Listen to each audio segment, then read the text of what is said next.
Greetings and salutations, everyone. My name is Andrew Kirchhoff, and welcome to my YouTube channel. Today, we're talking about must-add waiver wire prospects for Week 2 of the 2023 fantasy football season. Now, going into Week 1, we all had hope, predictions, and expectations from our fantasy prospects. But what we got on Sunday of Week 1 was a reality check. And in this new reality is born the 2023 fantasy football season and what we can anticipate for the remainder of the year. In some instances, we don't want to overreact, but in others, we have to be able to adapt in order to find success for the 2023 fantasy football season. So over the course of today's episode, I'm going to be talking about waiver wire prospects that are a must-add at the running back, wide receiver, tight end, quarterback, kicker, and defensive positions, players that currently have a rostership percentage of 50% or less so that they are available in majority of leagues that you can add to your team, not only to make an impact this upcoming week, but for the remainder of the 2023 fantasy football season. I truly think there are some league winners in the names that we're going to be mentioning over the course of today's episode. And let's begin with our number one at the running back position. It is Kenneth Gainwell, the thumbnail of today's episode. The expectation for myself was that DeAndre Swift would be the starting running back of the Philadelphia Eagles. And like I mentioned earlier, I got myself a dose of a reality check, as DeAndre Swift was not the number one overall running back of this organization. It was Kenneth Gainwell, who was able to total 14 rushing attempts, 4 receptions, and was clearly the number one overall back, considering he played 41 of the 66 overall snaps. That's 62% of the overall running back offensive snap share within this offense. DeAndre Swift still got himself in the rotation, but only played 19 snaps and had 1 rushing attempt and 1 reception. Clearly, he's the starting running back of the Philadelphia Eagles. And even though he only put up 9.4 fantasy points, the potential upside of being the starting running back of the Eagles is what we witnessed last year from Miles Sanders, someone who's been able to accumulate 250 plus rushing attempts, over 1,200 rushing yards, 11 rushing touchdowns. Miles Sanders finishes the number 13 overall back last season, and Kenneth Gainwell may be available in your league for pickup and has that level of upside and more because of his receiving potential that he provides on a weekly basis. Additionally, when we talk about the Philadelphia Eagles backfield and why these running backs have so much value, like I mentioned, 11 rushing touchdowns was the number totaled by Miles Sanders last year. Amongst all teams in the National Football League, the Philadelphia Eagles were number 3 amongst all teams in running back rushing attempts inside the 10-yard line. It led to 10 rushing touchdowns for the position. With Rashad Penny being a healthy scratch yesterday, DeAndre Swift getting very little utilization, and Boston Scott getting just as many touches as DeAndre Swift, Kenneth Gainwell is the number one RB for the Philadelphia Eagles, and we want him on our team. Now, another player that, of course, had himself a huge Sunday was Tyler Allgeier. The expectation all offseason was that he was going to get some touches per game, probably 8 to 10 rushing attempts, but the expectation of him getting all of the goal line work was not in the cards. Tyler Allgeier is still clearly the main running back within this organization. Out of the backfield, had 28 offensive snaps,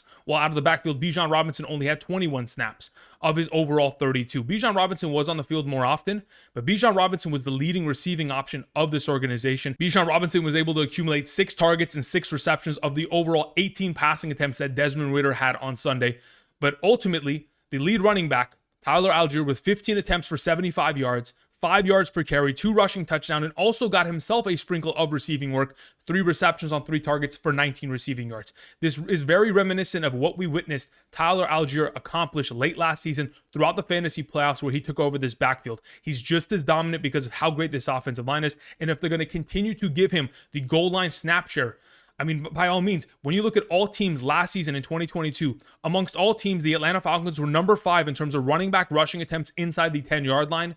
They had 11 rushing touchdowns amongst their running backs on those overall opportunities. I'm expecting Tyler Allgeier to continue to be a relevant part of this offense. And for those of you who already have him rostered, considering at this current moment in time on Yahoo Fantasy, he's rostered in 56% of leagues. Congratulations, you found yourself a gem throughout your draft that is absolutely going to pay dividends going forward. And for those of you who have an opportunity of picking him up, be sure to do so. Now, before we continue on and talk about other valuable prospects at the running back position, a reminder, for those of you who have not yet already, be sure to travel down to the description of the video and check out Underdog Fantasy. At this current moment in time, if you use code Andrew to sign up and make a first-time deposit minimum of $10, you're not only going to get a first-time deposit match, you'll also be sent my weekly rankings every single Sunday morning from weeks 2 through 18 from my email directly to yours. Make sure you check your spam folder. Again, those rankings are by position: quarterback, running back, wide receiver, tight end, kicker, and defense. By tier includes flex for both half PPR and full PPR. So regardless of what you're doing on Sunday mornings, you have my rankings available in order to set yourself up for success for the 2023 fantasy football season. For those of you who are interested, of course, be sure to check out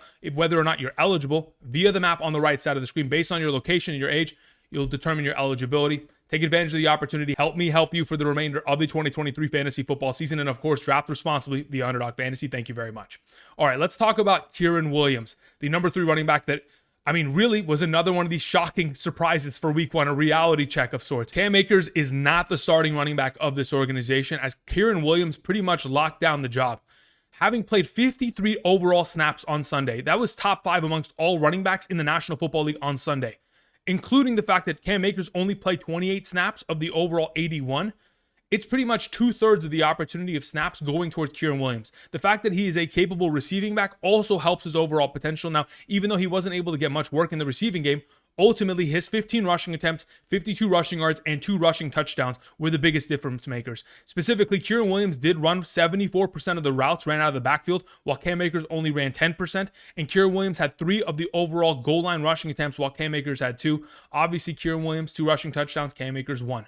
Cam Akers did not look good. 22 rushing attempts for 29 rushing yards, bailed himself out with a rushing touchdown. It seems to me that once again, Cam Akers, to begin a fantasy football season, has lost a job in training camp, unbeknownst to us, because obviously they don't play their starters throughout the preseason, and Kyren Williams has secured the job, the second-year running back. It's going to make himself a huge impact for fantasy purposes. Moving on, let's talk about Roschon Johnson. Speaking of younger running backs, now like all of you are aware of, I was expecting Khalil Herbert to be the de facto RB1 of this team. Now, even though he led the team in rushing attempts, he wasn't more efficient than someone like Roschon Johnson. He wasn't given the red zone rushing attempt that led to a touchdown. In fact, that was Roschon Johnson who had it. At this current moment in time, Roschon Johnson is only being rostered in 15% of Yahoo leagues. And if you have an opportunity to get him on roster, considering they prefer him already as the receiving back of this organization, as he had 7 targets, 6 catches, and 35 receiving yards, if in fact they're going to give him more and more opportunities on the ground, and especially near the goal line, Roschon Johnson can be a running back that could easily take over this backfield and pretty much dissipate this entire running back by committee and take over the job by himself.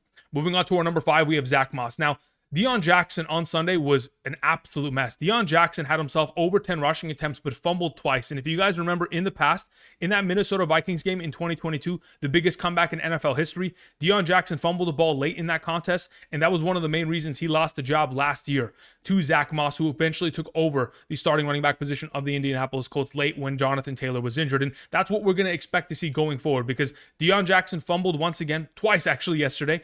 Of course, we saw Evan Hull, the rookie running back, get injured. Obviously, he may be missing a considerable amount of time going forward. And Jake Funk, the third-string running back, is a guy that's typically been on practice squads over the course of his career. So, as soon as we see Zack Moss back into the entire equation, considering he was limited all of last week coming off the forearm injury. Of course, he broke his forearm over the course of this preseason. We'll have him fully healthy by this upcoming week, taking on the Houston Texans, which is an advantageous matchup. And until we see Jonathan Taylor return, if in fact he does, Zack Moss should be the starting running back of this organization. You go back to week 18 of last year, Zack Moss, 18 attempts, 114 rushing yards, and a rushing touchdown, 19.6 fantasy points against the Houston Texans. He's very familiar. He should have himself a great overall game, especially considering how much better the Indianapolis Colts offense was in comparison to what I thought they're going to be able to put up. Zack Moss is another one of these key pickups. Now, we talk about Joshua Kelley. Now, I wasn't expecting Joshua Kelley to play 38 offensive snaps while Austin Eckler played 41. Maybe, just maybe, Kellen Moore coming into this organization, the former offensive coordinator of the Dallas Cowboys since 2019, someone who helped elevate, of course, Tony Pollard to the next level. Maybe Joshua Kelley can be the Tony Pollard of this offense. Someone who had 16 rushing attempts for 91 yards, a 5.7 yard per carry average, and 1 rushing touchdown, 15.1 fantasy points. I mean, he was unbelievable against that Miami Dolphins run stop defense that in the past was incredible. They ran the ball effectively because of the health of their offensive line, and regardless of whether it was Eckler or Josh Kelley, they were able to continue to find success. The fact that this team ran the ball as much as they did was a surprise, but nonetheless, Joshua Kelley, currently only rostered in 4% of leagues, not only is he a handcuff, but potentially this could be a two-headed monster out of the backfield going forward that could give us a lot more fantasy upside for a guy like Kelley. Now, we're going to move on and talk about running backs 7 through 12. Putting them all up on screen because I want to kind of go through these players relatively quickly. Gus Edwards and Justice Hill, unfortunately, despite all of the expectations of J.K. Dobbins' 2023 season, a season-ending Achilles injury is unfortunately the reality of the situation. And going forward, it's going to be a question of whether or not we can trust Gus Edwards or Justice Hill. I know John Harbaugh earlier today already stated that we're not going to sign another running back. We have Melvin Gordon on the practice squad that will be elevated. The expectation as of this current moment in time is, who can we trust more, Gus Edwards or Justice Hill? Justice Hill was in the rotation of this offense prior to the injury of J.K. Dobbins, while Gus Edwards did not see a single rushing attempt until the second half. Despite the fact that Justice Hill had 2 rushing touchdowns, he has more receiving upside potential, and that could help Todd Monken's offense. I truly do believe the best running back out of this entire trio of Gus Edwards, Justice Hill, and Melvin Gordon is Gus Edwards. I mean, on his overall 8 rushing attempts, 32 yards, 4 yards per carry, while Justice Hill had 8 rushing attempts for 9 yards. A lot of those situations, the offensive line did not block well, but ultimately, we need efficiency at the running back position. I think ultimately, Gus Edwards is going to be the guy that we want to have on roster. Only rostered in 20% of leagues. You have an availability to pick him up. Go for it. Now, the number 9, we have Jeff Wilson Jr. Considering that Devon Achane, the rookie running back that a lot of us had hope for this offseason, was a healthy scratch. That means he was healthy, but they didn't even activate him. As a number 2 back was Salvin Ahmed. The expectation of this backfield is that Raheem Mostert is going to lead until we see Jeff Wilson Jr. coming off of the injured reserve. Again, last season, when Jeff Wilson Jr. was traded to the Miami Dolphins for the remainder of the year, in the 8 games in which he played for the organization, he was averaging 9.83 fantasy points per game while coexisting with Raheem Mostert. The expectation is we're going to continue to see that as a 2-headed monster will be born in the Miami Dolphins backfield. We'll move on to Jerome Ford on number 10. He had himself 15 rushing attempts for 36 rushing yards. This team as a whole, running the ball 33 times with their running backs and only throwing the ball 29 times, the Cleveland Browns have really bought into the idea of a run-first approach. But if Jerome Ford is going to continue to see himself, reminiscent numbers of what we saw Kareem Hunt produce in the past in terms of 10-plus rushing attempts, get himself some, overall utilization in that regard, fantastic. Obviously, he was super inefficient. One of his rushing attempts went for 17 rushing yards. The other 14 attempts went for 19 rushing yards. Super inefficient. We'd love to see more opportunities go to Nick Chubb, but this could be another player that not only is a handcuff, but is getting utilization. Now we go to number 11, Tyjae Spears. Spears outsnapped Derrick Henry. He's going to be the Dontrell Hilliard of this offense. So not only is he going to be the handcuff of Derrick Henry, he could have himself flexibility if he gets more receiving work in a PPR scoring format. The final player I wanted to mention is Chuba Hubbard. Even though he had himself 9 rushing attempts and saw himself some utilization in terms of the receiving game, 2 receptions on 2 targets, ultimately, Miles Sanders was the clear RB1 in terms of overall touches, in terms of overall opportunity, in terms of snaps. 44-28, Miles Sanders led. Miles Sanders had 18 rushing attempts, 4 receptions. Miles Sanders is the lead back, but like we know, Frank Wright wants to continue to run the ball, and if that's going to be the case, Chuba Hubbard could be of value going forward. Now let's talk about the wide receiver position, beginning with Cooper Kupp Jr., also known as Puka Nacua, the rookie wide receiver out of BYU. I mean, Puka Nacua was the primary reason why this offense was really humming. I mean, obviously a healthy Matthew Stafford makes a difference, but for someone who thought Tyler Higbee was going to be a great option this week, Puka Nacua, guys like, Van Jefferson, Tutu Atwell really shut it down as they were absolutely delivering on a downly basis. Puka Nacua, 15 targets, 10 catches, 119 receiving yards, and until Cooper Kupp comes off the injured reserve, which again is expected in 4 weeks, it could even be longer based on his recovery process, Puka Nacua is pretty much the fill-in and a guy that, besides Gainwell, Allgeier, in my opinion, should be one of these top-tier potential options because he could still have value even after Cooper Kupp returns within this offense because of how much of an impact he makes and how much of an already built rapport he has with Matthew Stafford. Moving on, we talk about Nico Collins. Nico Collins established himself clear and away the number 1 wide receiver option of this offense, gathering 11 total targets throughout that game in a negative game script, 11 fantasy points, incredible production. The only question is, are we going to see more and more opportunity go in his direction? Of course, negative game scripts are pretty much going to be the entirety of the season for the Houston Texans offense, as their defense has struggled in the past and will only continue to do so based on their personnel. Obviously, they're dealing with a lot of injuries there on defense as well, so Nico Collins will be asked to contribute a lot. Luckily, he's up for the task at hand. We move on to our number 3, Jakobi Meyes. Jakobi Meyes seems like Jimmy Garoppolo's favorite target, especially down in the red zone, having 2 receiving touchdowns, 24.6 fantasy points, currently only rostered in 50% of leagues, so maybe you have an opportunity of going out and picking him up. 9 receptions on 10 targets, 81 receiving yards, in an offense that, of course, brought in Jakobi Meyes from the New England Patriots. Like we remember, the current head coach of the Las Vegas Raiders, Josh McDaniels, the former offensive coordinator of the New England Patriots. He's someone who has worked with Jakobi Meyes over the years. They brought him in to immediately take over the slot receiving role and pretty much put Hunter Renfrow to rest. Hunter Renfrow didn't even have a single reception yesterday. The expectation is Jakobi Meyes is the number 2 receiving option in this offense and should be fantastic going forward. We move on to Zay Jones, our number 4. Zay Jones, I mean, he pretty much balled out. If you guys saw that reception that he made in the back of the end zone, my goodness, that was incredible. Obviously, getting himself 7 targets is great. Christian Kirk wasn't really a huge option within this offense. The expectation is that there's a lot of mouths to feed in this offense. Calvin Ridley, of course, first and foremost. We have other guys like Travis Etienne who are going to get a bunch of touches, but it's going to be between Evan Ingram, Christian Kirk, and Zay Jones to fight for the rest. And in some circumstances, Zay Jones is certainly going to be able to deliver. In other weeks, he won't. But ultimately, considering how elite this offense is and the steps that they're taking forward going into 2023, he definitely still has value. Moving on to our number 5, we have Rashid Shaheed. Rashid Shaheed, within this offense, again, besides the fact that they already have an established Chris Olave, who had himself an incredible game, Michael Thomas, who played very well, and all the other weapons that they have, Rashid Shaheed being the deep receiving threat of this offense just makes sense. We know how comfortable Derek Carr is in terms of throwing the ball deep, considering Devontae Adams led all deep receiving categories, 20 or more yards down the field amongst all receivers last season. I mean, there really is going to be a lot of opportunity for Rashid Shaheed to take another step forward this year in his second year. 5 catches, 89 yards, a receiving touchdown. Also had himself 2 rushing attempts. Unfortunately fumbled throughout yesterday's game, but ultimately could be a huge option within this offense as we progress forward. Our number 6 is Romeo Doubs. As long as we continue to see Christian Watson out, Romeo Doubs, of course, is clearly going to be the number 1. Now, Jordan Love wasn't the most efficient quarterback yesterday, yet the defense was able to continue to get him the ball back consistently and lead this offense to success. I'm expecting Romeo Doubs to continue to be the primary number 1 until Christian Watson is back from that hamstring strain. Let's move on, and let's not forget, if you guys travel down to the description of the video and check out andrewkirchhoffshop.com, you can find my merchandise via the 1.01 brand. Again, official merchandise line of the Andrew Kirchhoff YouTube channel. For those of you who want to continue to support the channel and rep the 1.01 brand, greetings and salutations, be sure to go ahead, travel to the website, and support. Thank you very much. I appreciate it. And for those of you who want to see more products, again, you can see the image to the right side of the screen. We're providing high quality, comfortable, and stylish clothing for your upcoming most stressful of fantasy football Sundays for the 2023 season. So be sure to check it out today. Thank you very much. All right, let's talk about the second half of the wide receiver conversation. Number 7 through 12, we begin with Kendrick Bourne.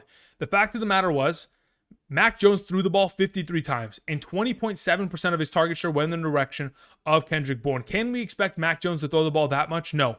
But the new offensive coordinator, Bill O'Brien, stepping in comparison to what they had last year with Matt Patricia, is a huge difference maker. And as to whether or not Kendrick Bourne is going to maintain the number 1 receiving option within this offense, I have him at number 7 because usually he has these great games where he scores multiple touchdowns, then he disappears for 5 weeks straight. Let's hope that's not going to be the case and that Kendrick Bourne has finally established himself as the number 1 of this offense, considering Devontae Parker is injured.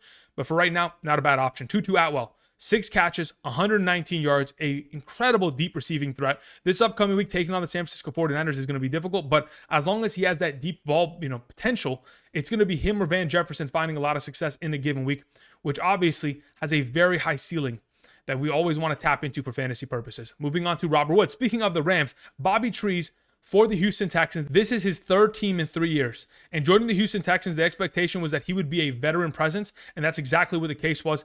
Gathering 10 targets, 6 catches, 57 receiving yards. As long as we continue to see negative game scripts, Bobby Trees should see himself a lot of target upside. Moving on to Josh Reynolds, another former Los Angeles Ram himself, and also playing with Jared Goff. Funny enough, the experience, the rapport that they have already built, Jared Goff and Josh Reynolds, is continuing to obviously have precedent within this offense. With Amon-Ra St. Brown being the number 1, they obviously have to have someone as the number 2, alleviating some of the pressure that Amon-Ra is pulling. Ultimately, Josh Reynolds will be relevant for fantasy purposes if, in fact, he can stay healthy. I remember last year in 2022, there was a 4-game streak in which he was able to put up 10 or more fantasy points and be relevant for fantasy purposes. Obviously got injured, and that pretty much derailed his whole season. But he could still have potential fantasy value in comparison, now that there's no DJ Chark. Obviously, Jameson Williams is suspended for 6 weeks. Josh Reynolds has potential. Curtis Samuel makes himself another relevant fantasy, season here in week 1, coming out of nowhere once again. Curtis Samuel, someone that we thought, there's no way he'd have himself another great season, is looking like he just might have that. 5 catches, 54 yards. In terms of fantasy points, was the leading wide receiver of the Washington Commanders offense, and last season finished as wide receiver 33 overall. Why not Curtis Samuel potentially being one of the favorite targets of Sam Howell going forward? Our number 12 is Darnell Mooney. Really, I don't have much trust in that Bears offense. The Bears looked like the same old Bears. They looked terrible yesterday. But ultimately, if they're going to have to throw the ball a bunch, Darnell Mooney could have fantasy value. Now, let's move on to the tight end position, where we truly need help. The tight end position yesterday was an absolute disaster. There was only 2 tight ends in a half PPR scoring format who surpassed 10 fantasy points. Just putting that into perspective, that is extremely rare for fantasy purposes. Nonetheless, Zach Ertz is the first guy I want to talk about. 10 total targets, someone that I slept on, and many people asked me, Andrew, what about Zach Ertz? And I said, well, he's coming off the ACL. He's 33, 34 years old. There's no way he'd be able to recover that quickly and be able to dominate. And 6 catches in week 1, unfortunately only 21 yards. If it wasn't for the fact that Josh Dobbs overthrew a pass, easily Zach Ertz would have been the number 1 overall tight end of the week, considering he would have had himself a touchdown. 10 targets, 6 catches. That volume of opportunity is something we certainly want to keep an eye on. And of course, we want to address our tight end position by picking him up this week, only rostered in 5% of leagues. Hayden Hurst is our number 2. He's currently only rostered in 11% of leagues, coming off of a week in which he was clearly the number 1 receiving target of Bryce Young. The receiving options, Terrace Marshall, Jonathan Mingo, Adam Thielen, nowhere to be found. The running back position got themselves a sprinkle, but ultimately, the number 1 receiving option of this offense seems to be Hayden Hurst. And if you need a tight end, or at least a second one on roster, just in case you're still dealing with injuries from Mark Andrews, Travis Kelce, Darren Waller, George Kittle, etc., we might want to have an extra guy on roster that could be of value going forward. Moving on to our number 3, we have Hunter Henry. Just a couple years ago, he was a top 12 fantasy tight end. Can he once again get back to that? I think he's very capable. It's just a matter of how effective this offense is going to be. We know Bill O'Brien of the past, back with Houston with Deshaun Watson, they utilized their tight end position heavily down in the red zone. In those 2 years, 2019 and 2020, the tight end position as a whole had double-digit touchdowns. Now, Mike Gesicki may end up getting some utilization, some work down in the red zone, certainly. But ultimately, if Hunter Henry is going to be the favorite target of Mac Jones, similar to the way he was in 2021, there's a lot of potential to be had here as our number 3 option. Moving on to Jake Ferguson. Jake Ferguson, clearly in a way, is the starting tight end of this team. He played 42 offensive snaps while Schumacher played 16. He ran 14 routes while Schumacher ran 2. This was a blowout game, but the 7 total targets Jake Ferguson got was important for fantasy purposes going forward. Now, when we go to number 5, speaking of important fantasy potential upside, we know that Eric Bieniemy joined the Washington Commanders this offseason. And Eric Bieniemy, of course, former offensive coordinator of the Kansas City Chiefs, they used a lot of Travis Kelce. And hopefully the influence of that was going to go into this organization and we would find some tight end upside. Unfortunately, Logan Thomas has been injured a lot this offseason. And he's been injured, of course, over the last couple seasons with the ACL injury and all of the recovery from that. Going into this year, the expectation was not that Logan Thomas would be a main threat, but he got 8 targets, 4 catches, 43 yards. If he's going to continue to see a high volume of targets, let's not forget in 2020, he was the number 6 overall tight end for the Washington Commanders and could still be of value going forward. Moving on to the final tight end, we have Luke Musgrave, the rookie tight end. He still had himself a great week. 3 catches, 50 yards. I mean, he had a better week than Tyler Higbee, I'll tell you that much. But ultimately, the question is going to be whether or not he'll continue to sustain a high level of opportunity once Christian Watson returns. The way that this offense looked, if we can get a far more efficient Jordan Love in terms of his passing game, Luke Musgrave could certainly be of value going forward. Let's talk about some quarterbacks. Now, if in fact you need a quarterback, that would be surprising. But just in case, Brock Purdy again, for another consecutive week, going back to last season into this season, he has never had a regular season game of less than 2 total touchdowns scored. Yesterday, 220 through the air, 2 touchdowns, 16.8 fantasy points, a 65.5% passing completion percentage, a great overall player. He takes on the LA Rams this week. Just a reminder, Kyle Shanahan has not lost a game against the Los Angeles Rams in the regular season since 2019. Brock Purdy should be great. Derek Carr is the next player. Derek Carr had himself 305 passing yards, a passing touchdown, was 23 of 33 passing, nearly a 70% passing completion percentage. With all the weapons that he has surrounding him, this offense is going to be really good this year, and so is Derek Carr, primarily because their schedule going forward is really against some terrible teams. Mac Jones is their number 3. Again, like I mentioned earlier, he threw the ball 53 times. Ultimately, if Mac Jones is going to be allowed to be a gunslinger within this offense, by all means, taking on the Miami Dolphins this week should be a walk in the park. Again, the Miami Dolphins, it is a very familiar matchup, and we just saw Justin Herbert and the gang tear apart this defense. Unfortunately, we're not able to cap off a victory, but Mac Jones, if they allow him to be a gunslinger like he was in college, could be a great number 2 quarterback to have on roster. Moving on to Jordan Love. Like I mentioned earlier, a 56% passing completion percentage is not great yet. 245 passing yards, 3 passing touchdowns. A lot of the work done after the catch by someone by the name of Aaron Jones prior to pulling his hamstring. Nonetheless, Jordan Love, currently rostered in 31% of leagues. A lot of people already have him. The expectation this offseason was that he would be able to at least be good enough to support all the fantasy options within this offense. It's looking like that's going to be the case going forward. Baker Mayfield, continues with our number 5. He has the matchup against the Chicago Bears. The Chicago Bears look terrible, and if that's going to continue to be the case, my expectation is that Baker Mayfield and this offense could very easily take advantage of the situation and be of fantasy relevance. Moving on to our number 6, we have Sam Howell. He has rushing upside. Once again, for the second consecutive career game, he finds himself in the end zone in terms of rushing. Not only that, was able to get it done through the air, 200 through the air, passing touchdown. I think Sam Howell, slowly but surely, will be able to prove that he is fantasy, kind of equipped to be a starting quarterback. It's not going to be consistent in some of these difficult matchups, especially considering this week he takes on Denver secondary, but ultimately, not a bad option as our number 6. Let's move on to kickers, special teams, and defense, beginning with our number 1, Nick Folk. Didn't miss a single field goal this week, put up 18 fantasy points. For those of you who aren't familiar with Nick Folk, in the last 2 seasons, amongst all kickers in the National Football League, besides Justin Tucker and Daniel Carlson, Nick Folk for the New England Patriots in 2021 and 2022 has been the highest scoring kicker for fantasy purposes. He joins the Tennessee Titans, who desperately needed a kicker, and the fact that they can't even find the end zone. Going forward, Nick Folk could be of great value. Jake Moody, a rookie kicker for the San Francisco 49ers. Like I mentioned earlier, they take on the Rams. Kyle Shanahan has not lost a regular season game against the Rams since 2019. Jake Moody's coming off a 14-point fantasy week where he didn't miss a field goal, 3 for 3, didn't miss a PAT. And if in fact they're going to blow out the Rams like I expect them to, Jake Moody should be putting up a great volume of points. We move on to Blake Grupe, the new kicker of the New Orleans Saints, another kicker that did not miss, put up 12 fantasy points. And going forward, because of the incredible matchups that the New Orleans Saints have for the remainder of the season, he could continue to stay and maintain a pretty good fantasy standing for the purposes of being a kicker. 12 plus points is a fantastic week. Scored a lot more than a lot of tight ends, running backs, and wide receivers in the given week. We'll take it. Moving on to the defensive conversation and category. The Tampa Bay Buccaneers, they take on the Chicago Bears. Justin Fields didn't look great, and Tampa Bay was able to hold the Minnesota Vikings offense to 17 points. Tampa Bay should be a great play. We move on to the New York Giants. They take on the Arizona Cardinals. Of course, we want to pick on the Cardinals, but ultimately the New York Giants did not look great. I think they'll be able to turn it around after last night's debacle and at least have some sort of fantasy form. We move on to the Green Bay Packers, the final option going into this week. The Green Bay Packers take on the Atlanta Falcons. If they're able to do to Desmond Ridder what they were able to do to Justin Fields, the expectation is the Green Bay Packers defense can once again be relevant. These are defenses that are only rostered in 21%, 7%, and 32% of Yahoo Fantasy leagues. These are great options going into this week. All right, so that's going to cover it for me today. Thank you, everybody, for watching. Again, a reminder, tomorrow I'll be back with our running back rankings for week 2 of the 2023 fantasy football season. If I missed any potential prospects that you believe are must-adds for week 2, be sure to let us know down in the comment section in order to help the entire community answer some questions for one another. I'll certainly be down there answering questions as to who you should be dropping and picking up going into week 2. Thank you, everybody, for watching. Be sure to subscribe if you have not yet already. Click the like button down below. And until tomorrow, guys, I'll see you. Enjoy tonight's game. Peace.